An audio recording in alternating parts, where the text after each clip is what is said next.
10 నెలల్లో చంద్రబాబు 90,000 కోట్లు అప్పులు చేశారని మాజీ ఎంపీ మార్గాని భరత్ ఆరోపించారు. ఇక ప్రభుత్వంపై అనేక ఆరోపణలు చేసిన చంద్రబాబు ఇప్పుడు ఏం సమాధానం చెబుతారని నిలదీశారు. చంద్రబాబును నమ్మడం అంటే పులి నోట్లో తలపెట్టినట్టేనని ఎద్దేవా చేశారు.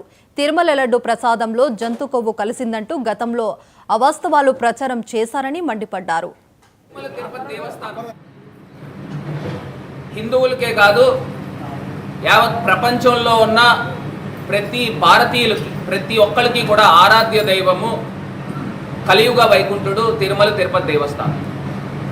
మరి ప్రసాదాలు లడ్డూల్లో కల్తీ ఏదో కొవ్వు జంతువుల కొవ్వు కలిసిపోయింది అని అన్ని అవాస్తవాలను తీసుకుని వచ్చి మొత్తం ప్రజల మనోభావాలు దెబ్బతీసే విధంగా ఆ రోజు ఎన్ని ప్రయత్నాలు చేశారు చంద్రబాబు నాయుడు గారు, పవన్ కళ్యాణ్ గారు.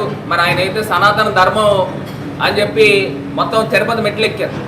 నేను ఇవాళ అడుగుతా ఉన్నా, ఇదే తిరుమల తిరుపతి దేవస్థానము ఆధ్వర్యంలో నడుస్తున్న గోశాల ఎన్ని గోవులు చనిపోయినాయండి? చంద్రబాబు నాయుడు గారు అంటారు అసలు గోవులే చనిపోలేదు అని చెప్తారు. వాళ్ళు చైర్మన్ టీటీడీ చైర్మన్ అంటారు 22 గోవులు చనిపోయినాయి అంటారు. టీటీడీ యూ అంటారు లాస్ట్ ఇయర్ 170 గోవులు ఎన్నో చనిపోయినాయి, ఇప్పుడు 40 ఈ 3 నెలల్లో 46 గోవులు చనిపోయినాయి అన్నారు.